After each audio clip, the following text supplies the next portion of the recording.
안녕하십니까. 천안유 베프 우요한 목사입니다.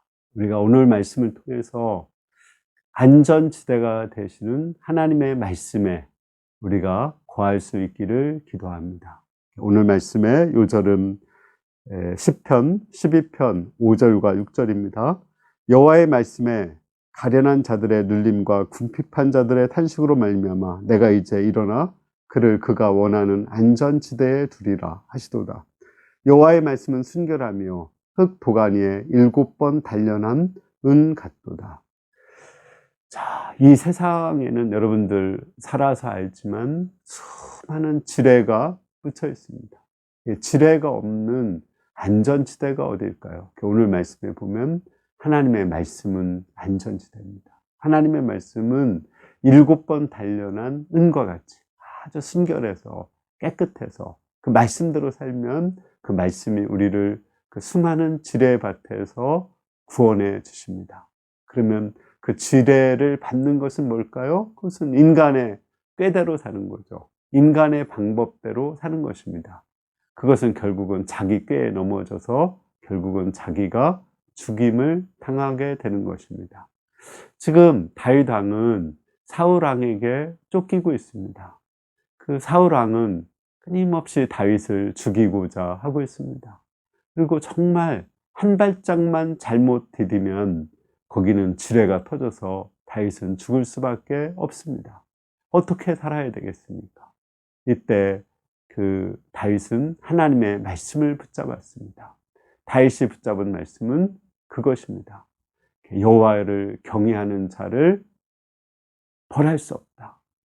하나님을 경외한다면 하나님이 세우신 종을 경외하고 그를 내가 심판할 수 없다는 것입니다. 하나님을 경외하는 마음으로 하나님의 종인 사울 왕을 대하는 것입니다. 그것을 대하는 것은 정말 어려운 일입니다. 그리고 하나님의 종을 중심으로 살아가는 것입니다. 너무 어려워요. 오히려 그렇게 살다 보면 자기가 죽을 것 같고 망할 것 같습니다. 그러나 그것이 사실은 안전지대입니다. 그렇게 살았을 때 다윗은 안전하게 살 수가 있었습니다. 우리 앞에서 배운 것처럼 다윗 왕은 사울을 죽일 수 있는 2번의 기회가 있었습니다. 그때 만약에 사울이 다윗 왕을 죽였다면 어떻게 됐을까요? 그러면 다윗 왕이 잘못했을 때 압살롬도 다윗을 죽이지 않겠습니까? 그것은 다윗이 지뢰밭으로 들어가는 거예요.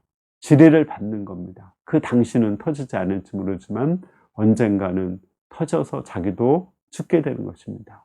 그러나 말씀대로 살고 사울을 놓아주는 것은 그 당시로는 고통스럽고 아프고 죽을 것 같아요. 그러나 결코 말씀대로 살았기 때문에 하나님께서 죽이지 않습니다. 다윗의 생명을 보호해 주십니다. 사울 왕이 다윗을 포위해가지고 도간에 든 쥐같이 되었을 때 오히려 하나님은 블레셋 군이 쳐들어오게 해서 다윗 왕을 이렇게 풀어주게 하셨습니다.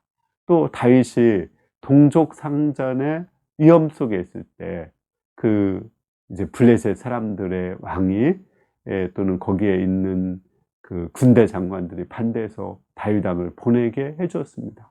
다윗이 믿음으로 살았다는 것은 되게 불안하고 또 굉장히 위험스러운 것 같았지만 결과적으로 보면 안전했던 것이고요. 다윗이 하나님의 말씀을 어기고 자기의 꾀대로 살았다면 그것은 굉장히 안전한 것 같았지만 결국은 불안하고 결국은 지뢰가 터져서 죽을 수밖에 없는 것입니다. 우리 이 세상에서 사는 것도 마찬가지입니다. 이 세상에 어디에 지뢰가 묻혀 있는지 알 수가 없습니다. 그러나 성경에는 그거를 피할 수 있는 길이 나옵니다. 그것은 하나님의 방법대로 사는 것입니다. 하나님을 경외하며 살아계신 하나님을 경외하며 상대방이 아무리 약하더라도 나는 선으로 악을 이기고 그 사람을 위해서 축복해주고 또 그 사람의 필요를 채워주며 사는 것입니다. 그러면 그 복이 다 나한테 돌아옵니다. 그리고 하나님이 친히 그 원수를 갚아주셔서 공의를 세워주십니다. 우리가 위험 많고 또 정말 미래를 예측할 수 없는 그런 상황 속에서 내가 손해가 되더라도 이익을 포기하더라도 위험이 있더라도, 고통이 있더라도 하나님의 말씀대로 살아서 가장 안전한 삶을 살 수 있기를 기도합니다. 감사합니다.